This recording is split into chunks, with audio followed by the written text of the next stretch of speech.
Good afternoon, everyone.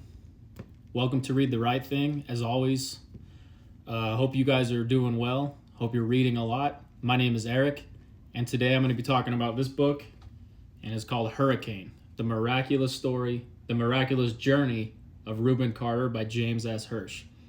And if this sounds familiar, it's because this incredible story was adapted into a movie, and Denzel Washington played Reuben Carter.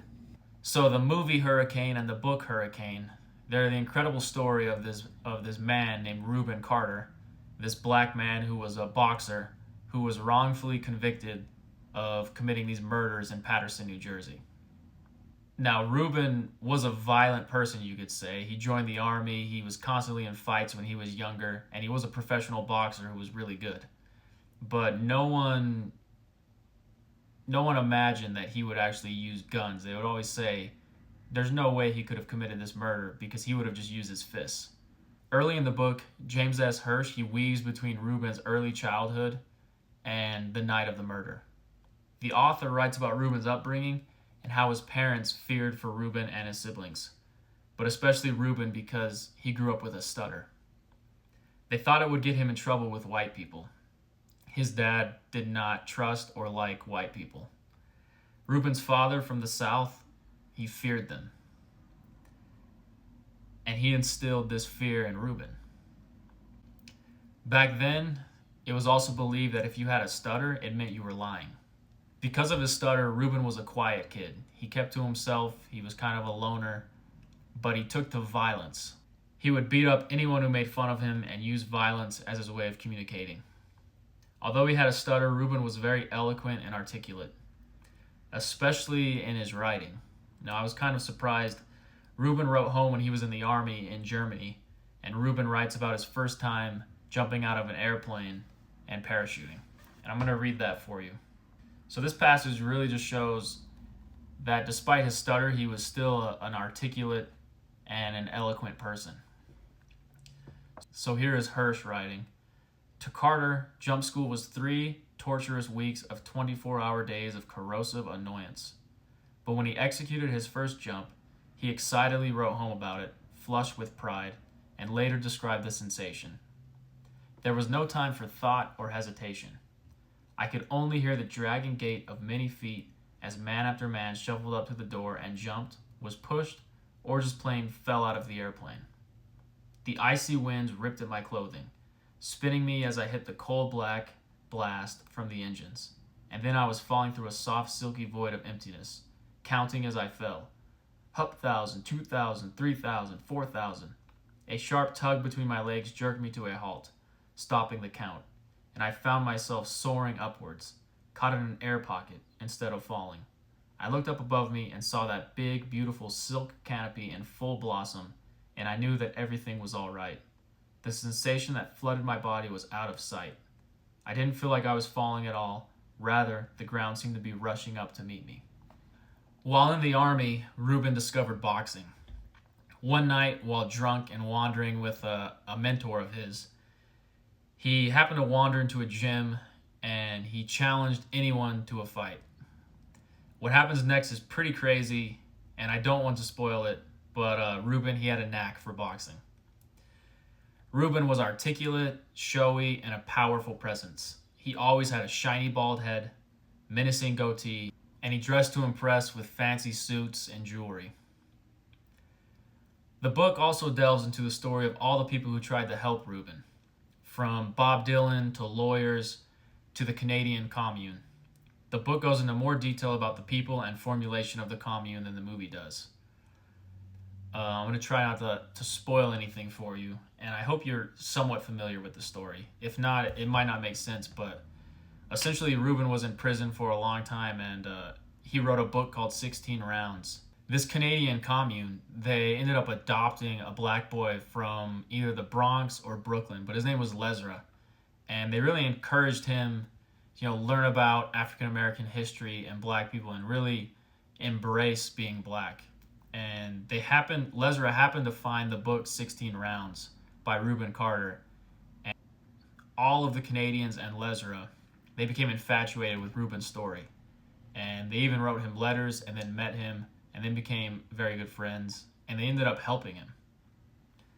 The movie makes Lesra, the black boy from Brooklyn, one of the main characters, while the book clears up the fact that it was more Lisa who was involved with Rubin's day-to-day life. Lisa was the commune leader, had the most communication with Rubin, and the story goes that Rubin and Lisa began to fall in love and even change how each other acted. The book also goes into the politics of New Jersey at the time and how it could happen that someone like Rubin would be wrongfully convicted. And they even go into the prisons, and he describes what it was like for Rubin entering the prisons for the first time and living there day after day after day. So there's a passage I like, and it says, "When Carter reached the prison, he was still in the clothes he wore for his sentencing. An expensive gray suit with a light blue shirt, a gray blue tie, and black patent leather shoes.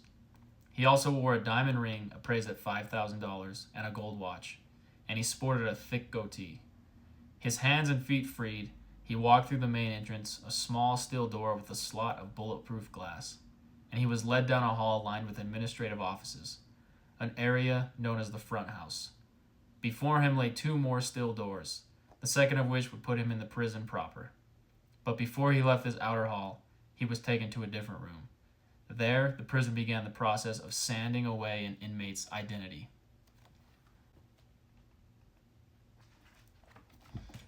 So you really see, the life that inmates go through and how they lose their identity and how they're not allowed to be themselves or express themselves. They have to fall in line.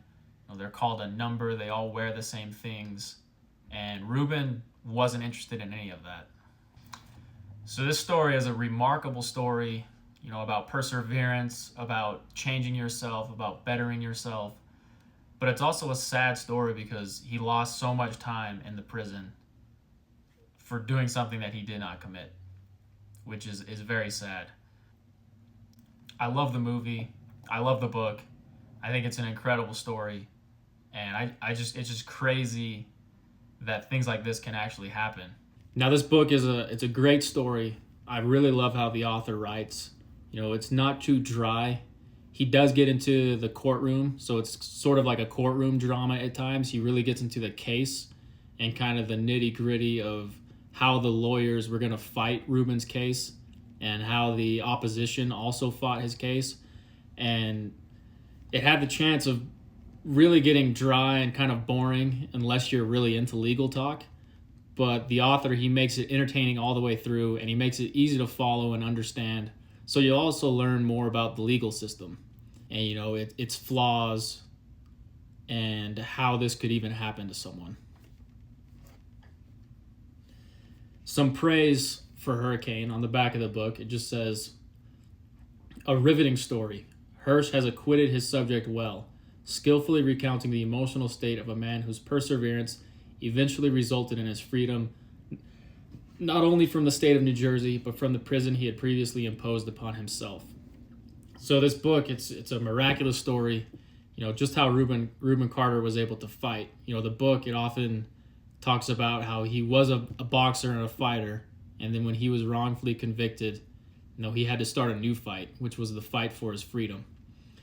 And the author, I would say he takes the stance that Rubin was innocent, and all the facts of the case basically point to that. But it's kind of amazing that there were still people who refused to believe that. They just believed that he was a killer, he was violent, and they thought he was going to do it again.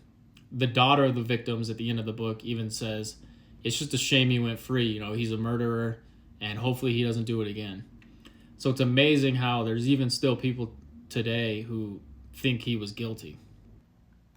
But I'm glad there are stories like this because, it shows the human condition, and it shows there's good people out there and bad people.